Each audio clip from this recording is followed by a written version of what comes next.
Welcome to Life by Design for Chiropractors, episode 130.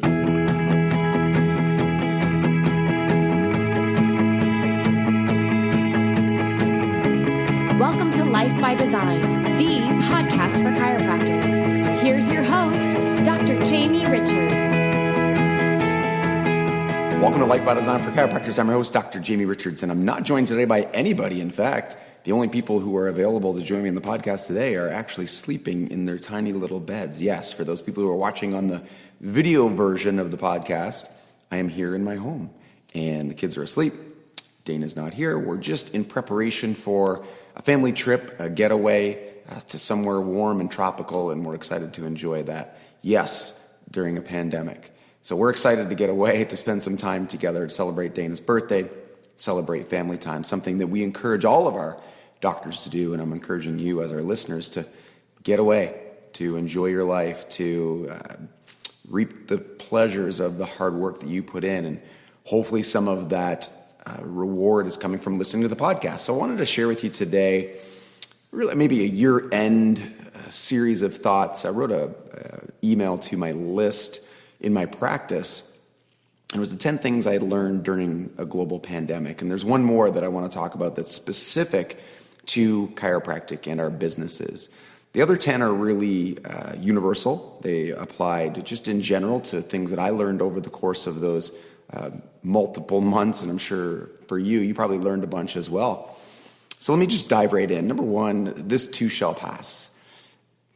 I think when we're in the moment, it's very difficult. And I know for sure at when things started to really get shook up, and we went into a lockdown, and are we essential, are we not essential, and what's going to happen to my business? And I just took a step back and recognized that if you look through at the course of history, and I've had this conversation many times over the last 9 months, there's different but similar circumstances that have repeated themselves over and over. And it really is the plight, if you will, of humankind, and overcoming challenges, and establishing a new normal, and then moving forward and facing new challenges. And it's just different but the same. And so this too shall pass. Your life is important. Number two, get busy living, or get busy dying, as they said in The Shawshank Redemption, one of my favorite movies. And that principle just really hits home. I listen to people in my practice, and I would say the bulk of people in my practice are very much about, get busy living, and they're excited to move forward. Sure, the uncertainty, nobody loves that part, but just the decision that regardless, we need to live our life.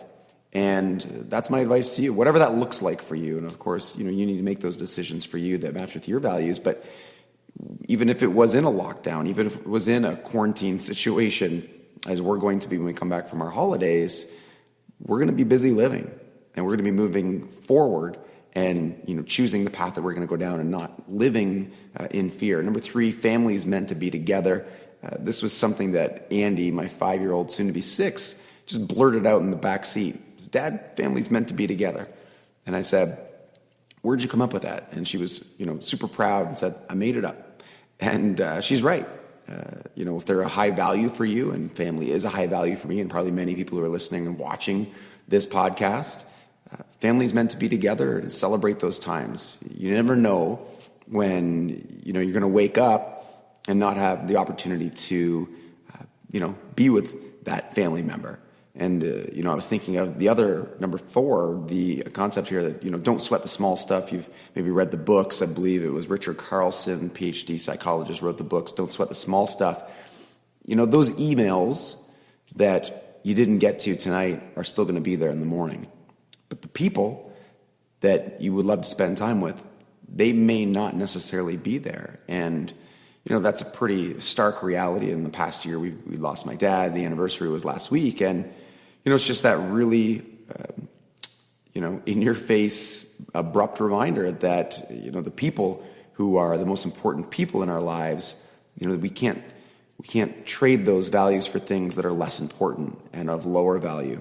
The best time to plant a tree was 25 years ago. The next best time is today. Whatever has happened over the last 9 months or beyond that, you've got to let that go. It's time to move forward. It's time to make a decision that regardless of the challenges that you're going to face, you need to face them and move on and not dwell on the fact that, you're having a challenge or you're in a circumstance. Everybody has a challenge. Everybody's got difficulties in life. So accept that you do as well and figure out a solution to move past those. Pursuing what you love is a worthy pursuit. Over those 9 months, and part of that in quarantine, part of that in lockdown, realizing that, what are the things I love most? In Life by Design, we call it the Dream Life Project, figuring out, what are my highest values? How do I live those values? What does it cost to pursue those values? And then how do I reverse engineer my business to support living the values, not necessarily saying I need to see 300 visits a week in order to be successful. Success for me is pursuing my values, and that's a worthy pursuit. Time is by far your greatest resource. This is something that as I've gotten older, I've really come to realize that, as you have, new in practice, you have lots of time and no money. And then as you become more successful, especially financially successful, you have more money and not as much time. And so using your financial abundance to buy back the time. And this goes back to the Dream Life Project and figuring out, what does your day-to-day ideal look like, and not always pushing to the point where I just need to see more people, I need to work more days, work more hours. Unless that's the highest value for you, then you're going to be trading off values that are higher for a value that is lower. And that's going to eat away at you, and it's going to become a major problem in your life if it already hasn't. That eating, sleeping, and exercising make me happy. Those are values for me. I realized that, as much as I get up early in the morning because work and the pursuit of the dream that we've set out is a value, I do value sleep. So I'm looking forward to our new associate joining us here in February and reallocating, again, some of the financials over to an associate to buy back time so I can do other things that I like to do. But, this has probably been the fittest that I've been in a long time, simply because I realized how much I really enjoyed training, how much I really enjoyed having goals. And I'd put those to the side while I was pursuing other things. And so that was a good reminder for me. Life is what you make of it. Number 9, I've always thought that no matter how difficult life was, and by no means is my life, even the greatest challenges, by no means are they comparable to what most people, not most, but many, many, many people have been through and are going through. But for even the most difficult challenges, there's somebody who's had a similar challenge, if not the same challenge, and they've overcome that. And that's something that sticks with me. That really is the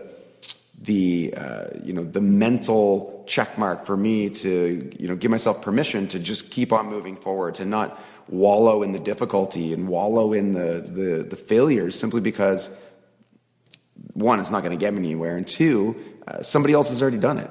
It brings up a conversation maybe for a whole podcast, and I heard somebody say this, and it really stuck, and I've been using it with my kids. And when somebody says, "Oh, this is too hard," you probably heard your kids say this, "Dad, it's too hard." Well, here's the question: is it too hard, or is it hard? Think about that. Is it too hard, or is it hard? Those are two different things. Is it too hard, meaning nobody can do it, it's impossible, it's never been done, or is it hard? Some things are just hard, and it's okay. It's really okay that things are difficult, and I believe that is, in a nutshell, maybe a big part of what is holding a lot of people back is the challenges that exist in running a business, just living a great life. They're always going to be there, and they're hard. Things are hard, but they're not too hard because somebody's already done it. Somebody's already proven that it can be done. So again, your life is what you make of it. Is it hard or is it too hard? Tagline we've been using at Life by Design, number 10, you're worth it. And again, give credit where credit is due to one of our Life by Design elite docs, Brian Harris, out in Maryland, Annapolis. It just really stuck, and it's spread through the whole Life by Design Center. It's now our branded statement. It's all over the shirts. And then number 11, the thing that I really took out of this 9 or 10 month period was just how important. You've probably noticed that a lot of the podcasts have been about this lately, how important digging into a marketing strategy is. We've put a lot of time and energy in building our brand, and now carrying out that brand and telling the story in our marketing has been, one, a ton of fun, and two, extremely impactful and profitable, more than I ever could have imagined. And having a strategy in place that takes your story and makes it consumable for your public and for your market is well worth all the effort. I would say today I spend at least 30 to 40% of my week's hours working on marketing, whether it be writing emails, whether it be creating videos, creating funnels, campaigns, monitoring, optimizing, landing pages. And boy, not only am I having a great time doing it, but it's scaling our business and all of our businesses to levels that we weren't even at pre-COVID.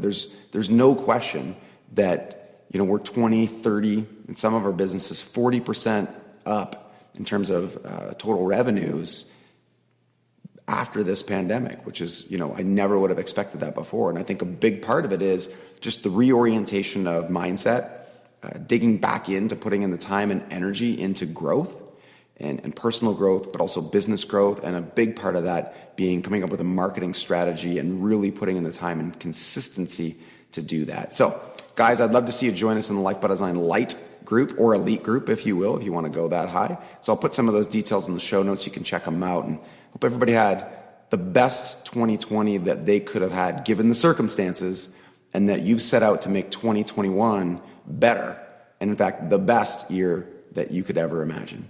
Thank you for listening to Life by Design for Chiropractors, the voice of reason in chiropractic.